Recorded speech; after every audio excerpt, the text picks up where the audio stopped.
General కేటగిరీలో ఇప్పుడు ఎన్నికల ఇప్పుడు ఎస్సీలకు ఎందుకు సమస్య వస్తలేదు?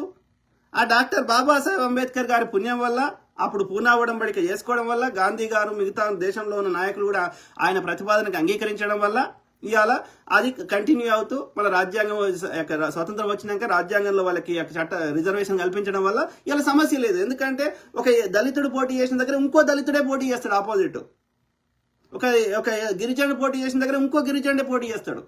కాబట్టి సమఉజ్జీల మధ్య పోటీ జరుగుతుంది. కాబట్టి ఇద్దరిట్లా ఎవరు గెలిచినా ఏ పార్టీ వాడైనా ఒక దళితుడు గెలుస్తున్నాడు, గిరిజనుడు గెలుస్తున్నాడు, వాళ్ళకి చట్టసభల్లో ప్రాతినిధ్యం వస్తున్నది. సో ఆ విధంగా 7.5% 120 మంది ఉంటే అందులో 7.5% మంది గిరిజనులకి ఇలా ఎమ్మెల్యేలు ఉన్నారు. అట్లనే 15% యొక్క దళితులు ఉన్నారు. బీసీలకి ఆ యొక్క చట్టసభల్లో రిజర్వేషన్ లేదు. కొట్లాడంగా ఆ మండల్ కమిషన్ పుణ్యం వల్ల ప్రభుత్వ ఉద్యోగాలలో వాటిలలో విద్యా సంస్థలలో 27% వచ్చింది. కానీ చట్టసభల్లో లేదు. కావాలంటే మరి కాంగ్రెస్ కేంద్రంలో లేదు, రాష్ట్రంలో చేయగలిగిన అన్ని చేసినాం. ఏది మోడీ చట్టం చేస్తే బీజేపీ పాలిత రాష్ట్రాల్లో కానీ తెలంగాణలో కానీ దేశమంతా కానీ చట్టం చేస్తే ఎవడు ఆపుతలేడు, చేయమని మనం డిమాండ్ చేస్తున్నాం. మరి ఇలా కాంగ్రెస్ని తిడితే ఏమొస్తుంది? I don't understand. So called ఇవాళ ఆర్ కృష్ణ అనేటోడు నేను బీసీ నాయకు, నేను చిన్నప్పుడు చూస్తున్నా. సో నేను బీసీ నాయకుడు అని చెప్పుకునేటోడు ఇవాళ ఏడున్నాడు? బీజేపీలో అన్నాడు. ఎవడరా వర్ణ వ్యవస్థ పెట్టింది, ఈ కులాల లోలి పెట్టింది, కుల కుంపటి పెట్టింది, మేము బ్రహ్మ ముక్కులకెళ్ళి వచ్చినాము, మీరు పాదాలకెళ్ళి వచ్చిర్రు, పొద్దుగాలేస్తే చెత్త నింపింది ఎవడరా? మీ ఆర్య బనియాల పార్టీయే, మీ ఆర్య బ్రాహ్మణుల పార్టీ, మీ మనువాద పార్టీయే కదా.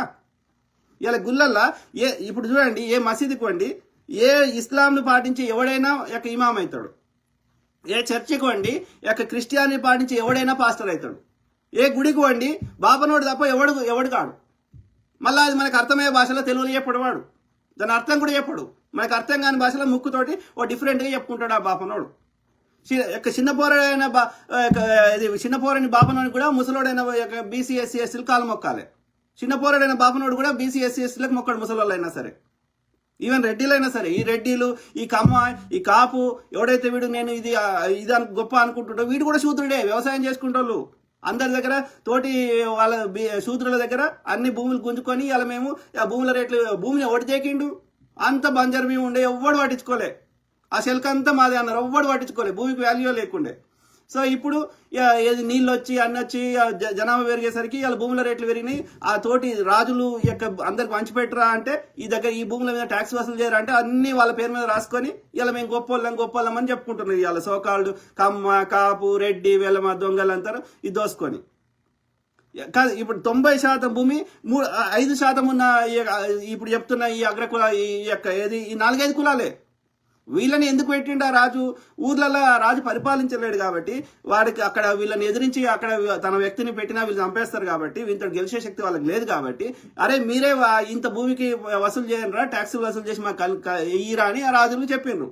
ఈ నాయకులు, ఈ దేశముఖులు, ఇదేంది ట్యాక్స్ కలెక్టర్ రెడ్డిలు, వీళ్ళంతా ఏంది ట్యాక్స్, అది రెడ్డి కులం కాదు, అది ట్యాక్స్ కాపోళ్ళు.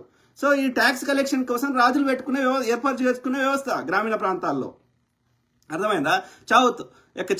చౌదరి అంటే ఏంది? అది కులమా? కాదు. అది అక్కడ ఉన్న ఇంతమంది, ఎందుకంటే రాజుకి యుద్ధం జరిగినప్పుడు ఇప్పటి లెక్క స్టాండింగ్ ఆర్మీ లేదు, స్టాండింగ్ ఆర్మీని పోషించే శక్తి రాజుకు లేదు. ఈ వ్యవసాయం చేసుకునే వాళ్ళందరినీ యుద్ధ సమయంలో తనకు ఆర్మీ కింద కావాలని అడిగేటవాడు. ఇందులో ఉన్న నాయకులని, వీళ్ళందరికీ రైతులకు నాయకులని, వాళ్ళు రైతులని మామూలు అప్పుడు వ్యవసాయం చేసుకునే వాళ్ళు యుద్ధ సమయంలో వీళ్ళందరినీ యుద్ధానికి పంపించేవాళ్ళు. అందుకని నువ్వు మాకు యుద్ధంలో సాయం చేస్తున్నావు అని చెప్పి ఇక్కడ ఈ భూభాగంలో వచ్చే ట్యాక్సులు కొంత నువ్వు తీసుకో, మిగిలింది ఒక 10% 20% నువ్వు తీసుకో, మిగిలింది మాకు గట్టు అని చెప్పి వీళ్ళని అక్కడ పెద్ద లెక్క గౌరవించేవాళ్ళు. అదొక వాళ్ళకి థ్యాంక్స్, వాళ్ళకి పే చేయడం, మళ్ళీ నెక్స్ట్ యుద్ధానికి కూడా మాకు సహకరించమని. సో అట్లా ఉంటే ఆ భూములన్నింటినీ ప్రజలందరూ చేయమంటే వీళ్ళు వాళ్ళని వెట్టి చాకరి కూలీలు చేసుకొని మొత్తం వీళ్ళ పేరు మీద రాసుకున్నారు. సో ఇట్లా నడుస్తూనే ఉంది ఈ వ్యవస్థ.